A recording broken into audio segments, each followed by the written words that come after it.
Bismillahirrahmanirrahim. Assalamualaikum warahmatullahi wabarakatuh. Waalaikumsalam warahmatullahi wabarakatuh. Alhamdulillah rabbil alamin. Salatu wassalamu ala asrafil anbiya'i wal mursalin sayyidina Muhammadin wa ala alihi wa ashabihi ajmain, amma ba'd. Alhamdulillah, kita bersyukur kepada Allah Subhanahu wa taala karena pada kesempatan yang berbahagia ini saya Abdul Manaf kembali lagi menyapa teman-teman semua, tentunya di channel Teras Hijrah Mamuju. Dan kali ini kami akan membahas satu topik yang saat ini tentu sangat baik untuk kita bahas, yakni seputar kemerdekaan. Apalagi tahun ini Indonesia punya tagline pulih lebih cepat, bangkit lebih kuat. Nah, kita mencoba untuk mengelaborasi seperti apa yang dimaksud dengan pulih lebih cepat tersebut dan bangkit lebih kuat. Dan 77 tahun Indonesia merdeka, mudah-mudahan ada banyak hal yang kita bisa dapatkan dari pembahasan ini. Nah, teman-teman semua, sebelum kita membahasnya, jangan lupa like, comment, and share, ya. Dan hari ini kita membahas tema seputar kemerdekaan ini bersama satu tokoh pemuda, khususnya di Mamuju, ya. Beliau adalah Saudara Wahid, dan kita sapa beliau. Assalamualaikum warahmatullahi wabarakatuh. Waalaikumsalam warahmatullahi wabarakatuh. Bagaimana kondisinya? Alhamdulillah. Sehat saya.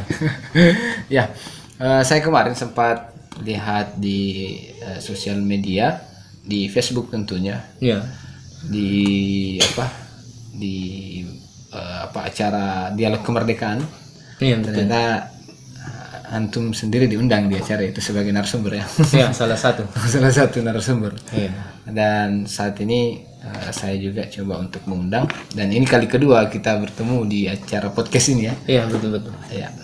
Cuman ada yang beda. Yang beda hari ini kita bahas dialog kemerdekaan tentang kemerdekaan. Karena ini yang momentannya 17 bulan Agustus, ya. Bulan Agustus. Nah, Saudara Wahid, bagaimana Anda melihat tagline yang telah diopinikan oleh negeri kita saat ini, yakni pulih lebih cepat, bangkit lebih kuat, ya. Ya, baik. Alhamdulillah, bersyukur kepada Allah Subhanahu wa taala dan juga bersalawat kepada baginda Rasulullah dengan ucapan Allahumma sholli ala sayyidina Muhammad. Baik, pertama saya ucapkan terima kasih banyak sudah diundang kedua kalinya ke sini. Siap. Mudah-mudahan ini menjadi wasilah bagi kita semua untuk menyebar kebaikan, menyebar ilmu. Amin. Dan juga memberi kemanfaat kepada kita semua, dan juga mudah-mudahan menjadi amal jariah bagi kita. Amin. Baik, berkaitan dengan tagline yang sudah dibuat oleh pemerintah pada peringatan 17 Agustus tahun 2022 tahun ini, yaitu pulih lebih cepat, bangkit lebih kuat. Saya kira pertama yang kita ingin bahas dulu adalah pulih lebih cepat. Nah, kata pulih itu sendiri, pada dasarnya kalau kita telaah, di belakang dari kata pulih itu ada nilai-nilai negatif, ada sisi-sisi negatifnya. Apakah itu sakit, apakah itu rusak, apakah itu hancur dan lain sebagainya. Artinya adalah nilai-nilai negatif di situ di balik daripada kata pulih. Nah, kemudian kalau kita perhatikan apa sih kemudian menjadi persoalan bangsa kita akhir-akhir ini, ya tentu kebanyakan pada umumnya akan sepakat bahwa terakhir ini yang dihadapi oleh bangsa kita, masalah besarnya adalah pandemi COVID-19 yang melahirkan banyak persoalan-persoalan. Tetapi kalau sekiranya ini menjadi satu pemikiran pemerintah hari ini bahwa ini harus segera pulih, maka saya pikir itu keliru. Kalau ini yang menjadi asumsi pemerintah untuk segera pulih. Kenapa? Karena persoalan yang dihadapi oleh bangsa kita ini bukan hanya sisi pandeminya saja, tapi seluruh sisi dimensi kehidupan itu ada masalah di sana yang harus diselesaikan, yang harus dipulihkan juga. Satu contoh di bidang ekonomi, bagaimana kemudian ekonomi kita hari ini itu terpuruk.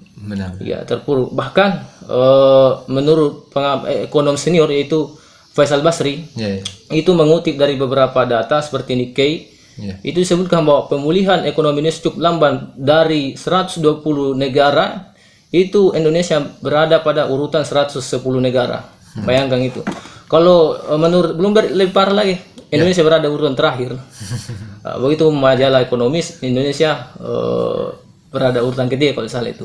Itu yang disampaikan oleh ekonom senior kita Faisal Basri. Ya luar biasanya. Bukan cuma dari sisi itunya, bagaimana kemudian yang juga disampaikan oleh mantan ketua PP Muhammadiyah, yaitu Syafi'i Ma'arif, di mana beliau menyampaikan bahwa 1% orang kaya itu menguasai 50% aset nasional. Bayangkan kesenjangan di negeri ini luar biasa. 80% itu lahan kita dikuasai oleh konglomerat domestik dan 13% lahan kita dikuasai oleh konglomerat asing. Begitupun juga dengan bagaimana penduduk negeri kita ini, itu ada sekitar 74% penduduknya itu tidak punya rumah atau tempat tinggal. 34% itu kalau tidak salah menumpang, dan kemudian 42%-nya berapa? 43%-nya itu tidak punya tanah, tidak punya lahan, menumpang dan menyewa. Ya, itu salah satu di antara 32 dan 42%. Yang jelas itu 74% itu ada di dalamnya yang cuma menyewa dan menumpang. Ada yang sama sekali tidak punya juga. Ya, termasuk mungkin kita berdua ini. Salah satunya orang yang menumpang ataupun menyewa. Saya menumpang, kita yang menyewa. Ya. Jadi luar biasanya kita dalam sisi ekonomi. Benar-benar. Begitupun juga bagaimana kemudian kemiskinan yang menjadi persoalan hari ini. Bahkan kemiskinan itu bukan persoalan yang baru, tetapi semenjak kita belum merdeka pada masa penjajahan ini, satu persoalan yang tidak terselesaikan sampai pada detik ini. Yang mana kalau menurut data BPS itu disampaikan bahwa pada Mei 2022 angka kemiskinan Indonesia itu mencapai 26,16 juta. Ya, itu dengan asumsi bahwa penghasilan orang yang tinggal di kota 521.000 ke bawah itu termasuk kategori miskin. Kalau orang yang tinggal di desa dengan pendapatan per kapitanya per orang ya itu 484.000 per bulan. Itu per bulan. Per bulan. Dengan asumsi seperti itu ke bawah penghasilannya di kategori yang sebagai orang miskin. Tapi jangan juga dianggap bahwa 26 juta dari 270 juta itu berarti kita fine-fine saja. Ya, kenapa? Karena sebenarnya jangan sampai ada asumsi bahwa 26 juta dari 270 juta berarti selebihnya itu kaya. Enggak juga ya. Iya, kalau kita lihat itu, saya pernah baca di Tirto ID itu menyebutkan jumlah orang kaya Indonesia berapa orang. Itu sekitar 82.000.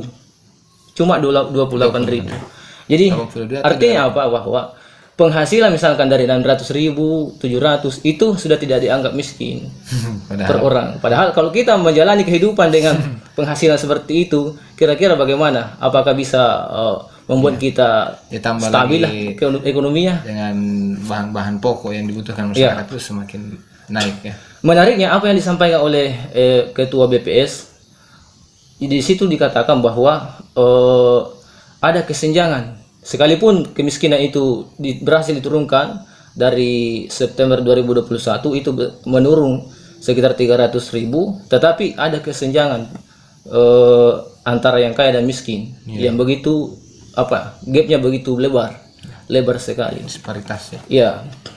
Jadi itu salah satunya persoalan dari sektor ekonomi. Dari sektor ekonominya. Belum lagi di sektor lain. Belum lagi di sektor misalkan di kesehatan, bagaimana kemudian hari ini kesehatan kita ada masalah BPJS yang katanya dibuat ini satu lembaga bagaimana kemudian seluruh masyarakat itu bisa mengakses kesehatan, paling tidak seluruh masyarakat di Indonesia itu punya jaminan kesehatan.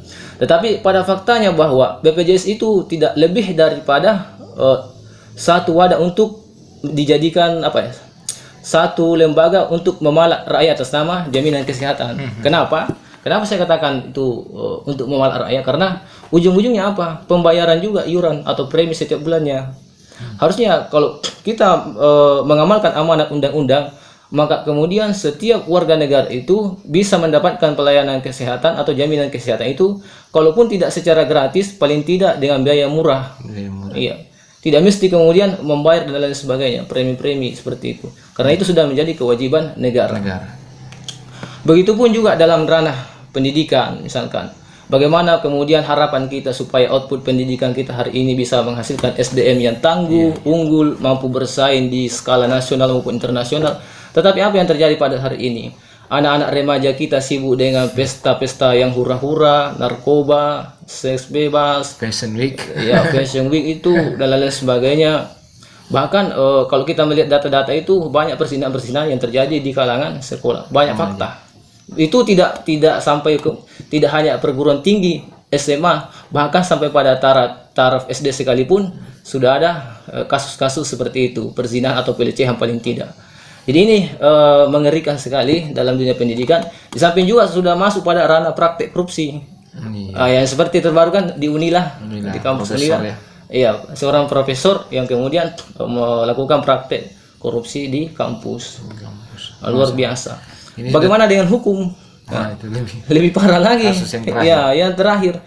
Paling tidak produk hukum yang dihasilkan oleh negeri kita ini atau tokoh-tokoh yang kemudian diamanatkan untuk membuat undang-undang itu adalah sebagiannya produk undang-undang yang banyak kejanggalan-kejanggalan di dalam, seperti undang-undang Omnibus Law yang dimana kita ketahui ada kejanggalan-kejanggalan yang senantiasa disoroti oleh banyak kalangan termasuk kaum banyak yang menolak. Ya, begitupun juga penerapan hukum yang mana kesannya itu sangat tajam ke bawah tapi tumpul ke atas. Iya.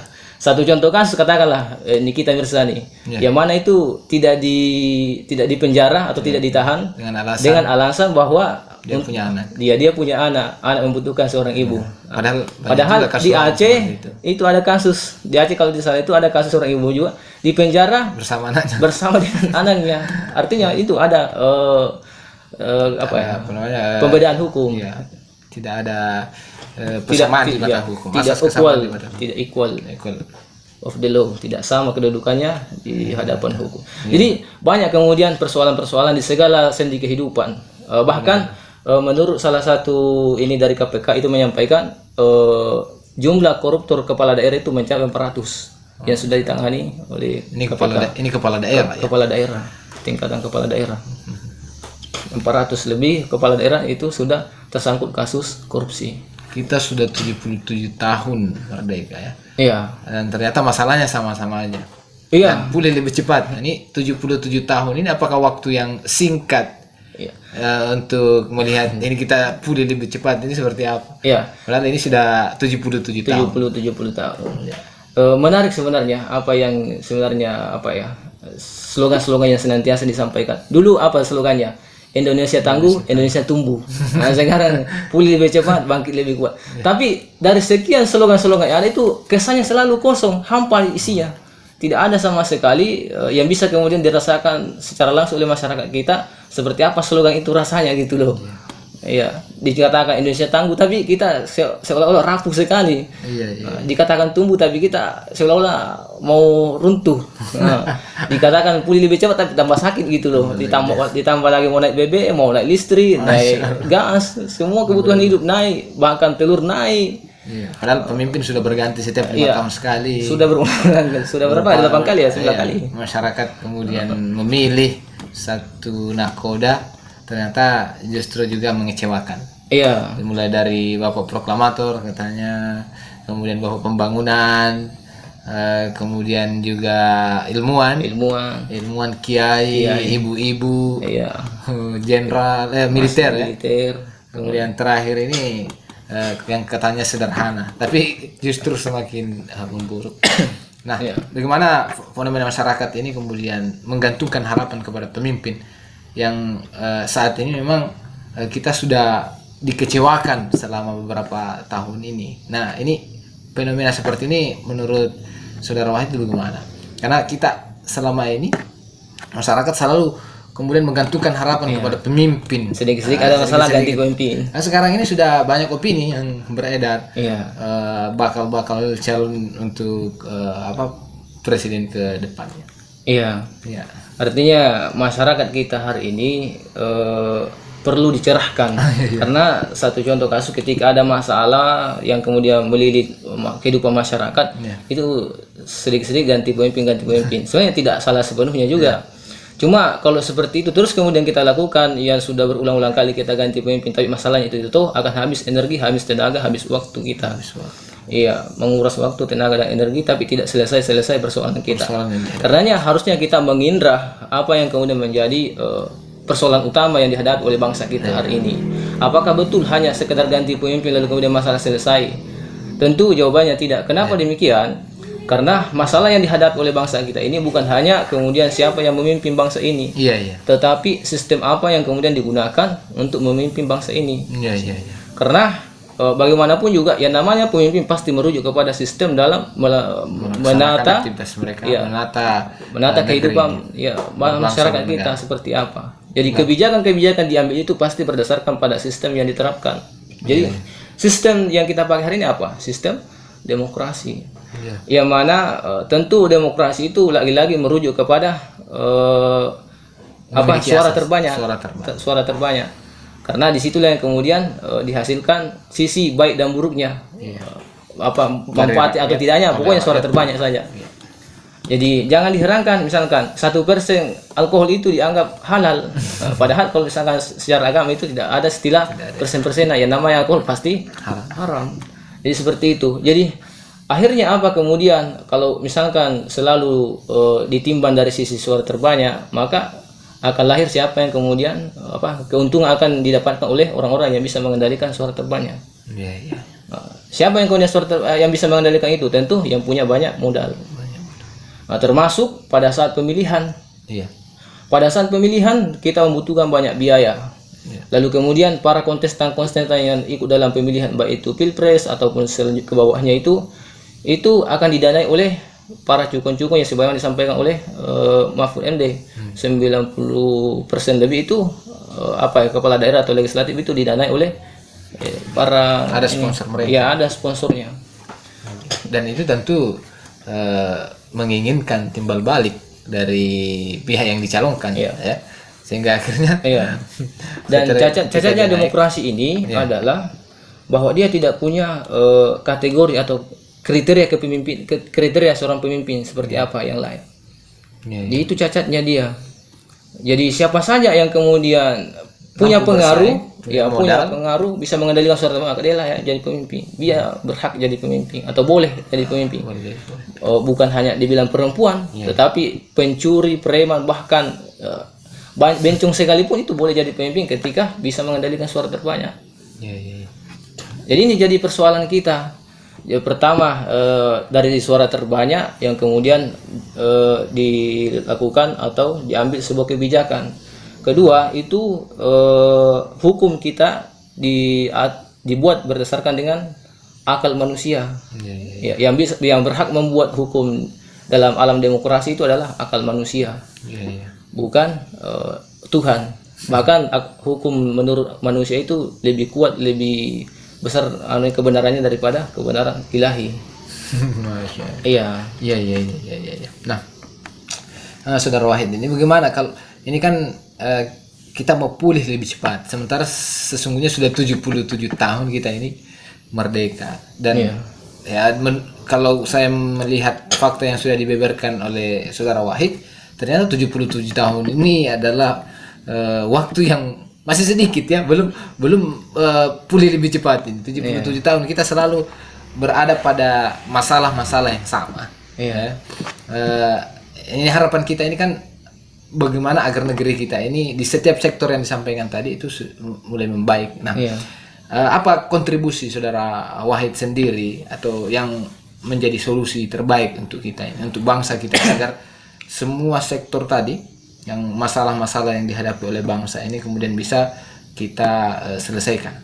Nah, apa solusi yang bisa ditawarkan dan kontribusi Saudara Wahid sendiri dalam menyelesaikan persoalan yang dihadapi oleh bangsa ini seperti apa? Ya, itu tadi bahwa sebelum kita berbicara tentang yang namanya solusi, maka terlebih dahulu kita berbicara tentang sebab dari persoalan yang ada. Apa yang menyebabkan sehingga ini semua bisa terjadi. Nah, seperti yang sudah disinggung tadi, bahwa persoalan yang kita hadapi ini bukan hanya pada tataran siapa yang memimpin kita, tetapi sistem apa yang kemudian digunakan. Yaitu sistem demokrasi. Siapapun kemudian nak jadi pemimpinnya, dan itu terbukti. Kita sudah berulang-ulang kali berganti pemimpin dari berbagai jenis kalangan, tapi masalahnya itu terus, kemiskinan, kebodohan, bagaimana kemudian kesehatan dan lain sebagainya. Itu terus sejak kita dijajah kemudian sampai pada hari ini. Pada umumnya masalah yang kita hadapi itu masalah-masalah itu terus. Kenapa? Karena kita jarang menyentuh pada sistem sebagai bagian daripada masalah yang dihadapi oleh bangsa kita hari ini. Hanya selalu beranjak pada siapa yang memimpin kita. Nah, karenanya saya mengajak kepada segenap elemen masyarakat tanpa terkecuali, mari kita menyoroti persoalan bangsa ini bukan hanya pada pemimpinnya, tetapi sistem yang digunakan, yaitu sistem demokrasi, yang dimana rakyat atau manusia lah yang berhak menetapkan hukum, dan itu menjadi satu kecacatan karena setiap produk hukum yang dihasilkan oleh akal, maka hukum itu kemungkinannya atau kecenderungannya menjadi hukum akal-akalan. Ya, karena bisa diakal-akali. Karena siapa dari Mesir ini, Hasan al-Banna, di bawahnya Hasan al-Banna itu menyampaikan, siapa lagi muridnya itu menyampaikan bahwa ketika akal diberikan kewenangan untuk membuat hukum, maka itu akan cenderung kepada kepentingannya. Benar. Dan itu benar sekali. Benar. Nah, ada beberapa kepentingan di dalam lembaga tersebut. Ya. Setiap kepala itu punya kepentingan dan tidak mungkin itu kemudian orang membuat hukum di luar daripada kepentingannya. Pasti mewakili kepentingannya. Jadi makanya tidak perlu diherankan kenapa hukum kita itu senantiasa ketika dibuat atau kebijakan-kebijakan dibuat itu senantiasa mengarah pada kepentingan-kepentingan tertentu, khususnya pada orang-orang yang berada pada orang-orang yang membuat hukum itu sendiri. Jadi sebenarnya masalah utamanya yang menyebabkan semua sektor tadi itu kemudian carut marut itu bukan hanya pada ranah pemimpinnya saja ya.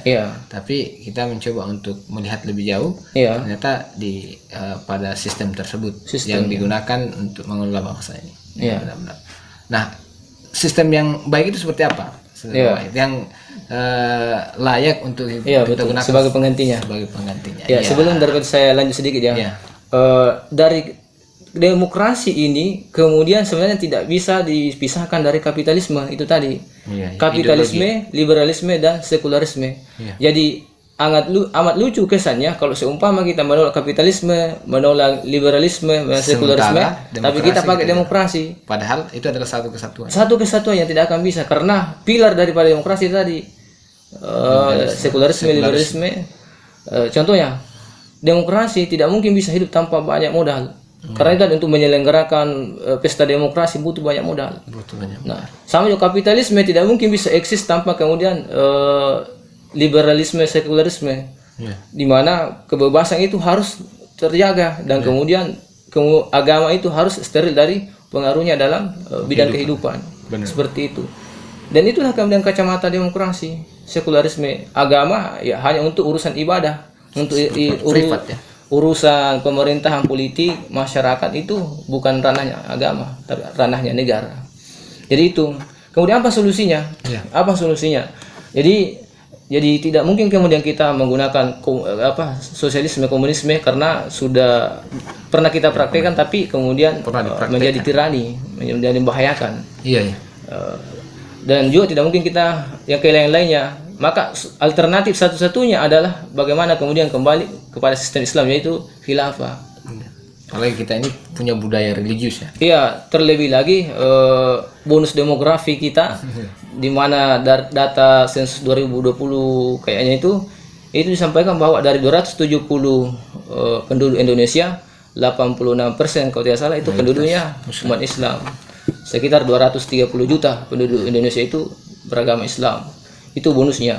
Jadi Anda mau mengatakan bahwa sistem yang kemudian menjadi solusi adalah Islam ya? Sistem Islam yaitu dalam lingkup demokrasi demokrasi khilafah. Khilafah. Kenapa demikian? Karena kita sudah melihat faktanya secara empiris. Tidak mungkin kita bicara lagi masalah normatifnya karena tidak mungkin diragukan lagi kebenaran Islam, ya kan? Tapi cukuplah kemudian empirisnya, bagaimana fakta sejarahnya kita bisa lihat. Di mana Rasulullah itu tidak butuh waktu sampai 77 tahun untuk mengubah suatu bangsa, negara, masyarakat.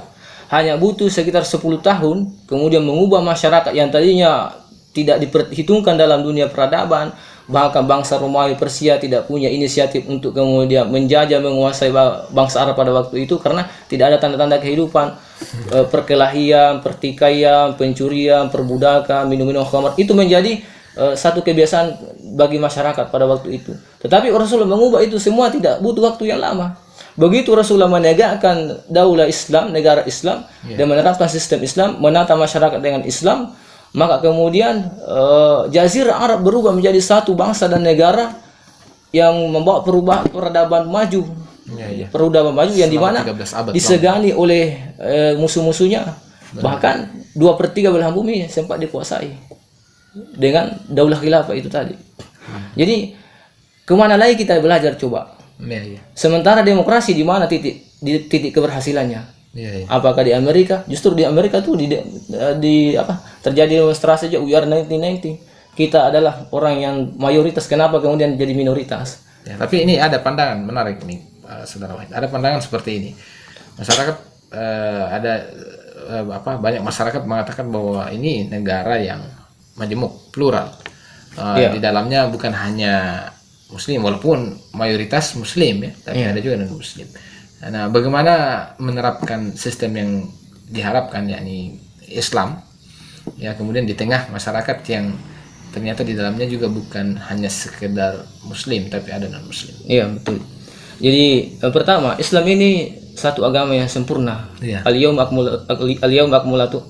akmaltu lakum dinakum wa atmamtu alaikum ni'mati wa raditu lakum Islam madina. Jadi Islam itu turun dengan sempurna. Artinya kalau bicara tentang sempurna, maka tidak ada persoalan yang kemudian tidak diselesaikan.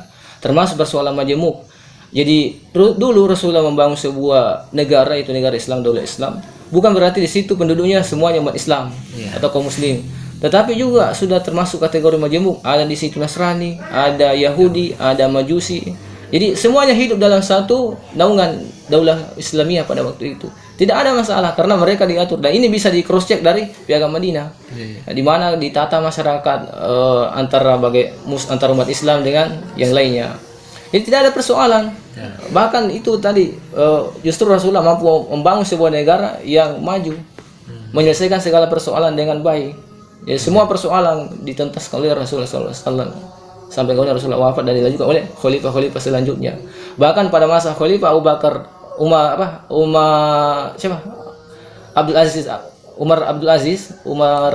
bin Abdul Aziz itu tidak ada orang miskin pada masanya, hanya memimpin 2 tahun, bayang 2 tahun lebih sekitaran itu.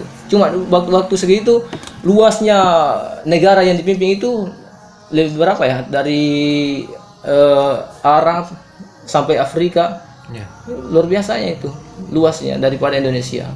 Tapi bisa mensejahterakan. Jadi ini harus menjadi alternatif bagi kita, bagaimana kembali kepada Islam sebagai satu-satunya pilihan kita untuk menggantikan demokrasi sebagai sistem yang akan menata bangsa dan negara masyarakat kita, sehingga kita bisa pulih lebih cepat dan bangkit lebih kuat ke arah Islam ya. Masya Allah. Jadi teman-teman semua, sangat panjang perbincangan kita pada kesempatan yang berbahagia ini. Banyak hal yang kita ingin sampaikan, namun memang waktu juga yang kemudian saat ini sangat membatasi kita ya. Tapi mudah-mudahan apa yang kita bahas hari ini teman-teman bisa menilai, teman-teman bisa menjadikan sebagai satu referensi, ataupun kemudian hal ini menjadi ada yang bisa kita ambil agar kita bisa amalkan dalam kehidupan kita. Dan menurut yang disampaikan oleh Saudara Wahid, memang bangsa kita ini punya banyak masalah, kan di segala lini kehidupan kita ini punya banyak masalah, dan saat ini banyak yang kemudian menggantungkan harapan kepada para pemimpin yang kita tahu sudah 77 tahun Indonesia ini merdeka, dan masalah yang kita hadapi itu juga. Dan bagaimana agar kita pulih lebih cepat, ternyata solusi yang ditawarkan itu bukan hanya pada pemilihan pemimpin yang baik, karena namanya pemilihan pemimpin itu semua orang ya tentu harapan penuhnya pada pemimpin, tapi juga pada sistem yang kemudian diharapkan berlaku ya, diterapkan, yakni sistem Islam atau disebutkan oleh beliau khilafah istilahnya ya. Baiklah, karena waktu yang membatasi kita, semoga apa yang kami sampaikan ini bisa bermanfaat dan diambil hikmah di balik apa yang kita bahas ya. Saudara Wahid, ada lagi yang ingin disampaikan Saudara Wahid?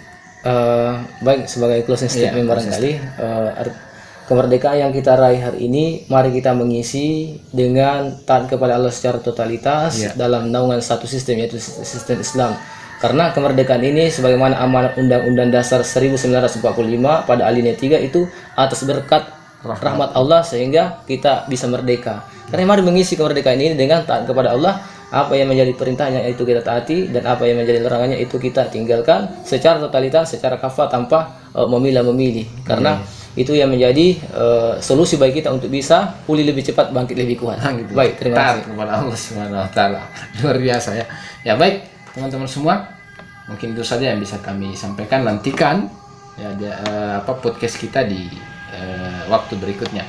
Semoga ada manfaatnya. Kita akhiri dengan ucapan subhanakallah bihamdi asyhadu an la ilaha illa anta astaghfiruka wa atubu ilaik. Assalamualaikum warahmatullahi wabarakatuh. Waalaikumsalam warahmatullahi wabarakatuh.